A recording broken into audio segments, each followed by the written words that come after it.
सानुल्लाह हैं, धानी है, ये इस तरह से लोग हैं कि सही तरह से जब टाइमली अगर इनको देखा नहीं गया तो फिर ये लॉन्ग रन पे उनको मसला करते दिखाई दे। तो इस अगर स्पेसिफिकली ट्वीट की बात कीजिए तो अगर उन्होंने खुद नहीं किया, एजेंट से कराया या भाई ने किया, जो भी है, तो इस सारे मामले में फिर व्हाट्सएप पीसीबी का इतना ज्यादा अपसेट होना, माजी में भी इस तरह की वैसी कोई एग्जाम्पल है? देखिए, माजी में जो है आपको याद होगा बाबर के लिए ट्रेंड चला था सोचना भी मना। बिल्कुल। ठीक है जी, लाहौर कलंदर्स के जितने भी प्लेयर्स थे उन्होंने ये ट्रेंड चलाया था, सोचना भी मना है। तो वो भी तो ट्वीटें ही थी ना, वो ट्रेंड भी तो ट्विटर पे ही था। और फिर उसके बाद अभी एक ऑफिशियल ने भी ट्वीट किया, जब वहाब और डायरेक्टर इंटरनेशनल की बात हुई तो ट्वीट आया। तो देखिए, ट्वीट आ जाते हैं एट टाइम्स, लोग कह लें कि जब उनसे नहीं रहा जाता तो वो अपने आप को एक्सप्रेस करते हैं प्लेटफॉर्म्स पे जाके, जिसके लिए बाद में वो अपोलोजेटिक भी होते हैं, बाद में चीजें रुक भी जाती हैं। ह्यूमन रिएक्शन है, सही गलत की बात नहीं कर रहा। गलत है, ट्वीट कर दिया, मैं कह रहा हूँ कि फखर जमान को नहीं करना चाहिए था, लेकिन लोगों के रिएक्शन आ जाते हैं। लेकिन उसको एमिकेबली सॉल्व करना चाहिए कि क्रिकेट बोर्ड की बात भी रह जाए और प्लेयर की तरफ से, मतलब उसका नुकसान को छोड़े, पाकिस्तान टीम का नुकसान नहीं होना चाहिए। बिल्कुल। तो खैर ये ट्वीट अब मामला जो है यकीनन एक दो रोज में आखिर ये चीजें क्लियर हो जाएंगी और पता चल जाएगा। ये होना भी चाहिए, पाकिस्तान क्रिकेट के लिए ये बेहतर है, क्योंकि हमारा पहले ही क्रिकेट की वजह से ऑन द फील्ड और ऑफ द फील्ड दोनों मामला की वजह से हम काफी टॉक इन द टाउन है पूरी दुनिया में। और रिसेंटली हमें जो और हमजा, हम इंशाल्लाह अपने प्लेटफॉर्म से हम इस डिसीजन की तारीफ ही करेंगे जब ये हल हो जाए। बिल्कुल, ये बात नहीं है कि पीसीबी कर दे तो जी वो मीडिया से डर गया, और अगर ना करे तो गलत कर रहा है। नहीं, अच्छा है, जो पाकिस्तान क्रिकेट के लिए बेहतर है वो डेफिनेटली होना चाहिए। वैसे अगर बेहतरी की बात करें तो अहमद, फखर जमान के बारे में इन कंडीशंस में मोस्ट रिसेंट टाइम में क्या आपने स्टैट्स का दूंगा तज़किरा शुरू में दे दिया था, तो मैं फखर जमान के उन स्टैट्स का तज़किरा करूंगा जो उन्हें सीना कंट्रीज के अंदर जो है उनके स्कोर हैं। फखर जमान ने इंग्लैंड में 20 मैचेस खेले हैं, जिसमें उन्होंने 701 रन बनाए हैं फर्स्ट एक रोज़ा क्रिकेट में। वहाँ पर उनकी 35 की एवरेज है वहाँ, और जो उन्होंने इंडिया के अगेंस्ट चैंपियंस ट्रॉफी फाइनल में सेंचुरी बनाई थी वो भी आपको याद होगी। साउथ अफ्रीका में अगर हम चले जाए तो फखर जमान ने वहाँ पर 8 मैचेस खेले, 469 रन उन्होंने वहाँ पर बनाए, और साउथ अफ्रीका में उनकी 58 की स्टैगरिंग एवरेज है। अगर न्यूजीलैंड में देखें तो 4 मैच खेले, 150 रन बनाए, 50 की उनकी बैटिंग एवरेज है। और फखर जमान पाकिस्तान के वाहिद टॉप ऑर्डर बैट्समैन हैं जिनकी एक रोज़ा क्रिकेट में ऑस्ट्रेलिया के खिलाफ 100 से ज़ायद का स्ट्राइक रेट है। बिल्कुल। और कुछ ऐसे प्लेयर्स हैं जो इस तरह से सेंट्रल कॉन्ट्रैक्ट से बाहर हो गए, सीरीज से बाहर हो गए ट्वीट की वजह से, तो उन्होंने बात नहीं की। कुछ ऐसे हैं कि जिनको बार बार मौका मिलता रहा लेकिन वो उस तरह से एग्जीक्यूट नहीं कर पाए, लेकिन सोशल मीडिया के हद तक वो बहुत ज़्यादा एक्टिव है। मैं बात कर रहा हूँ जी मोहम्मद हारिस, जो कि इमर्जिंग एशिया कप में नाकामी के बाद जो है वो ना सिर्फ टीम से बाहर हुए बल्कि सेंट्रल कॉन्ट्रैक्ट से भी बाहर होगी। बट सब समझ नहीं आता क्या पीछे कौन से ऐसे अफलातून दिमाग बैठे हुए हैं जो एट अ टाइम एक दफ़ा कप्तान बना देते हैं, एक अच्छे इवेंट पे कप्तान बना देते हैं टीम में, और फिर फौरी बाद कप्तानी तो जाती है, टीम से भी जाते हैं, सेंट्रल कॉन्ट्रैक्ट से भी जाते हैं। तो इतनी ज्यादा तेजी जो है, आप नहीं समझते ये प्लेयर के साथ भी ज्यादती है? देखें, ये एक ना गिवन चीज है कि आप जिस तरह अनरीजनेबल तरीके से ऊपर जाते हैं ना अगर आप, तो फिर आपकी वापसी भी अनरीजनेबल ही होती है। और अगर आप ऑर्गेनिक तरीके के साथ ऊपर जाते हैं ना, तो फिर आपकी ड्रास्टिक फॉल नहीं होती। अब हारिस का जो बेस्ट स्कोर है फॉर पाकिस्तान वो 31 था शायद, या 32 था वर्ल्ड कप में साउथ अफ्रीका के खिलाफ उन्होंने इंपैक्ट इनिंग खेली थी।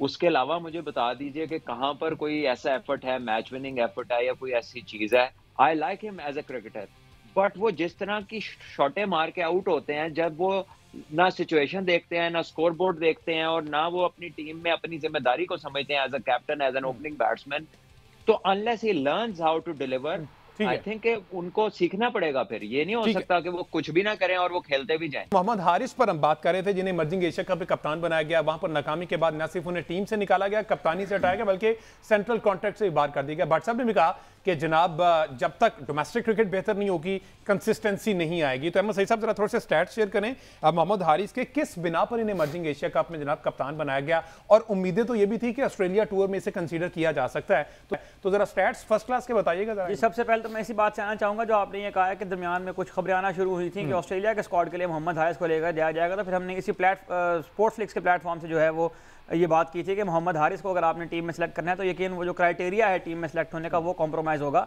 मोहम्मद हारिस अब तक सिर्फ 5 फर्स्ट क्लास जो मैचेस हैं उनको खेलने में कामयाब हुए। उसके बाद उन्होंने, और ये 5 फर्स्ट क्लास मैचेस भी तकरीबन इस बात को जो है वो 1.5 साल हो गए हैं ये 5 मैच खेले अभी। उसके बाद से उन्होंने जब PSL में 1-2 50 स्कोर की तो उनके बाद पता नहीं किस किस्म की फीलिंग में वो आए, उन्होंने उसके बाद से कोई फर्स्ट क्लास मैच जो है वो अभी तक नहीं खेला है। मोहम्मद हारिस ने पाकिस्तान के 9 T20 इंटरनेशनल मैच खेले, 126 रन बनाए, उनमें से 31 रन बांग्लादेश के खिलाफ उन्होंने वर्ल्ड कप में बनाए थे और 28 रन साउथ अफ्रीका के खिलाफ उस इनिंग्स बनाए थे जिसकी रील्स की बुनियाद पर उसके बाद वो पूरा 1 साल जो है टीम में निकाल गए। अफगानिस्तान के खिलाफ इन्हें भेजा गया, 3 मैचेस की सीरीज हुई दुबई में, उसमें वो सिर्फ 22 रन बना पाए थे।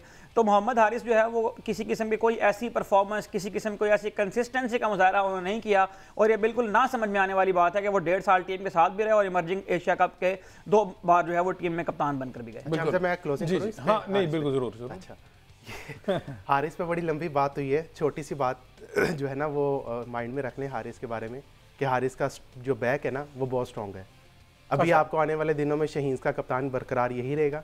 अभी वो सेंट्रल कॉन्ट्रैक्ट में नहीं है। आपको चैंपियंस कप का वो टीम का कप्तान बना है, पेशावर ज़ल्मी का कप्तान है।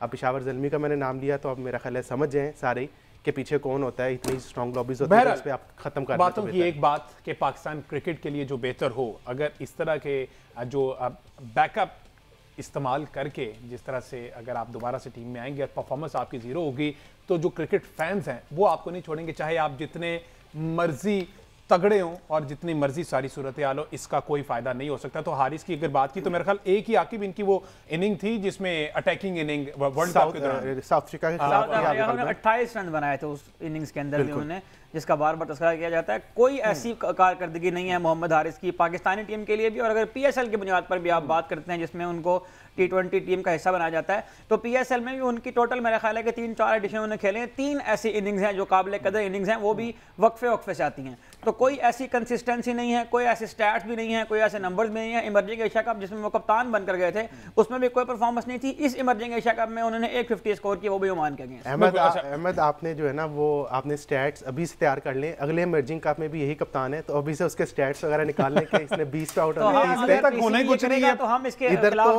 इधर तो ये एक प्लेयर है, यहाँ पे तो चेयरमैन जो है वो 3-3 साल बगैर किसी परफॉर्मेंस के निकाल देते हैं, ये तो फिर भी प्लेयर है। बहरहाल जी, वसीम अकरम के जब हम बात कर रहे थे तो मुझे उस टाइम माइंड में नहीं रहा, उन्होंने एक निजी चैनल के साथ मेरे ख्याल गुफ्तगू कर रहे थे। उन्होंने कहा कि अगर मुझे ओहदा मिला तो मैं डिनाई कर दूंगा क्योंकि सीरीज हारने के बाद जो है जो अवाम है ना वो बहुत बुरा भला कहते हैं। वैसे उन्होंने मजीद क्या कहा जरा दिखाएं। बाकी दुनिया में किसी आकिब कुरैशी साहब बहुत बड़ी बड़ी बात कर गए। उन्होंने कहा कि मसला ये है कि जो पॉलिटिकल इंटरफेरेंस है ना ये किसी का नहीं छोड़ती और मसले मसाइल बढ़ जाते हैं। मैं ये सारी सूरत हाल छोड़ के जाऊँ, तीसरे दिन मैं निकाला जाऊँ तो मेरा ख्याल तमाम इसमें एग्री करेंगे और ये सूरत हाल तो लेकिन बातें हमजा बातें उन्होंने कोई गलत नहीं की, इन सारी बातों से हम तमाम एग्री करते हैं। लेकिन वसीम अकरम भाई का जो है वो एक लेवल कुछ और है और ऑब्वियसली वो पाकिस्तान क्रिकेट बोर्ड में आ ही नहीं सकते। और क्यों नहीं आ सकते सबको पता है, टेक्निकल कुछ इश्यूज हैं।